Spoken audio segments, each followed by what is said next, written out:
చెవి ముక్కు గొంతు సమస్యల దీనికి సరైన పరిష్కారం Asian ENT hospital, green lands road, Panjagutta, officers colony, Begumpet, Hyderabad, Telangana. Phone numbers 8008188800.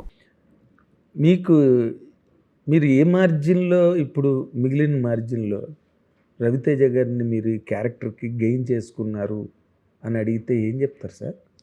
ఒక రియలిస్టిక్ వరల్డ్లో, ఒక ఎమోషనల్ స్పేస్లో రవితేజ గారిని పూర్తి స్థాయి సినిమాలో చూడడానికి నాకు కథ ఇచ్చిన అవకాశాన్ని ఆయన ద్వారా ఉపయోగించుకుందాం అనుకున్నాను. అంటే ఇంత రియలిస్టిక్ వరల్డ్లో ఒక హ్యూమన్ బిహేవియర్, భావోద్వేగాలు, వేరే వాళ్ళు మాట్లాడుతుంటే ఆయన సైలెంట్గా చూస్తూ ఉండడం, ఇలాంటి ఒక స్పేస్లో చాలా ఆయనకు కొత్తగా ఉంటుంది. ఆయన పుల్ చేయగలరు కూడా అని ఒక నమ్మకంతో ఇది ఆయన చెప్పడం జరిగిందండి. అదే, కాకపోతే మీరు కథంతా రాసుకుని అవునండి, అవును, తర్వాత హీరో గారిని హీరో గారిని దృష్టిలో పెట్టుకుని రాసిన కథ కాదండి కదా. బట్ రవితేజ గారు సీన్లోకి వచ్చిన తర్వాత ఆయన ఇమేజ్ గట్ట మిమ్మల్ని రాసుకున్న కథ అయితే, ఒక క్యారెక్టరు సంవత్సరం అంతా డ్రింక్లో ఉండేవాడు, 41 రోజులు మాలేయాల్సిన పరిస్థితి వచ్చినప్పుడు ఆ 41 days టైం లైన్, ఆ ముందు జరిగిన సంఘటనలు, ఆ గ్యాప్లో జరిగిన సంఘర్షణలోంచి ఆయన ఎలా బయటపడ్డాడు, ఎలా ఫేస్ చేశాడు, దానిలో వచ్చిన మెచ్యూరిటీ ఏంటి, ఇవన్నిటి మీద చాలా ఇంట్రెస్టింగ్గా ఉందన్నది కథ. బట్ దాంట్లో రవితేజ గారు వచ్చినప్పుడు ఏమైందంటే, ఆ కాన్ఫ్లిక్ట్లో వచ్చే రిలేటబిలిటీ ఇంకా పెరిగింది. ఆయన స్టార్ అయినా మూలలోకి వెళ్ళిపోయిన ఇది కదా ఆయన హీరో కదా. సో అంత ఒక ఒరిజినల్ పాయింట్ని రవితేజ లాంటి ఒక కమర్షియల్ స్టార్తో చేయడం వల్ల ఆ రీచ్ విపరీతంగా ఉంటుంది, మైలేజ్ ఎక్కువగా ఉంటుంది.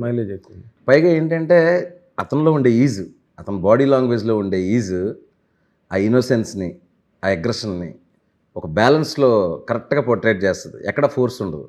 ఇప్పుడు మీరు సినిమా అంతా అయిపోయింది కాబట్టి మీరు చాలా చులగ్గా మాట్లాడుతున్నారు. అవునండి. బట్ సినిమాలోకి, ఈ కథలోకి రవితేజ గారు వస్తున్నారు, ఇది రవితేజ గారు అయితే బాగుంటుందని నిర్మాతలు ముందు అనుకుని మీకు చెప్పి తర్వాత ఫస్ట్ కథ అంతా అయిపోయిందండి. ఎవరు అని అనుకుంటున్న సందర్భంలో ఊరెళ్తున్నాను, అదొక అర్జెంట్ పని ఉండి వెళ్తుంటే కరెక్ట్గా ఎయిర్పోర్ట్కి వెళ్ళే దారిలో మన రవి గారు కాల్ చేస్తారు, మైత్రి రవి గారు కాల్ చేసి, శివ మొత్తం కథలో ఒకసారి అలా రవితేజ గారు కనిపిస్తున్నారు, అయితే బాగుంటుంది అనిపిస్తుంది, ఒకసారి ఆలోచించేవాను. ఒకసారి ఇలా ఆలోచించి షర్ట్ లేకుండా రుద్రాక్షలతోని ఒక అయ్యప్ప భజనకి డ్యాన్స్ చేస్తున్న ఒక విజువల్ కనపడింది రవణ.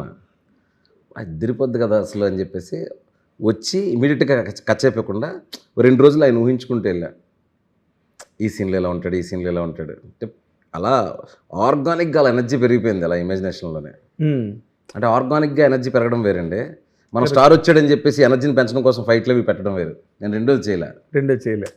ఆర్గానిక్గా ఆ కథ రవి గారు అనగానే ఆర్గానిక్ ఒక ట్రాన్స్ఫర్మేషన్ తీసుకుంది. అంటే ఇప్పుడు ఇది ఈ సినిమా మీరు చెప్పిన దాని లెక్క ప్రకారం అయితే రవితేజ ఈ క్యారెక్టర్ ద్వారా మీరు ఆయన ఆర్గానిక్గా ఉంచారు. అవునండి. హీరోలు, మాస్ హీరోలు అనగానే కొంచెం వాళ్ళకి లార్జర్ దాన్ లైఫ్ ఇమేజ్ ఉండడం. అవునండి, అవును. సడన్గా మధ్యలో వాళ్ళు ఎరప్ట్ అవ్వాలని కోరుకుంటారు ఆడియన్స్. అవునండి, అవును. లేకపోతే ఇక్కడ ఏదో జరిగిపోవాలి, హీరో వచ్చి చంపేయాలి, ఇలాంటివేవో ఆ హైస్ కోరుకుంటారు కదా. ఇది ఆ హైస్ మీకు ఎలా చేసింది ఈ ఫిల్మ్? చేస్తుందండి. ఎందుకంటే ఒక అంత ఫ్లావర్డ్ క్యారెక్టర్, ఒక బలహీనత ఉన్న క్యారెక్టర్, ఆడపిల్ల వెనకతను నిలబడడం అనే దాంట్లోనే ఒక మాస్నెస్ ఉంది, మోరల్ హై ఉంది. అంటే ఏంటంటే ఒక పర్ఫెక్ట్గా ఉన్న మనిషి నిలబడితే అది జస్ట్ కథలా మాత్రమే ఉంటుంది.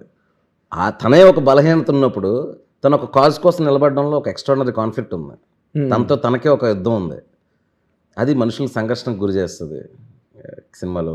దీని బేస్ ఏంటండి కథ రాయడానికి మీకు ఇన్స్పిరేషన్ ఏంటి సార్? మీరు చెప్తున్నదంతా చాలా కొత్తగా ఉంది.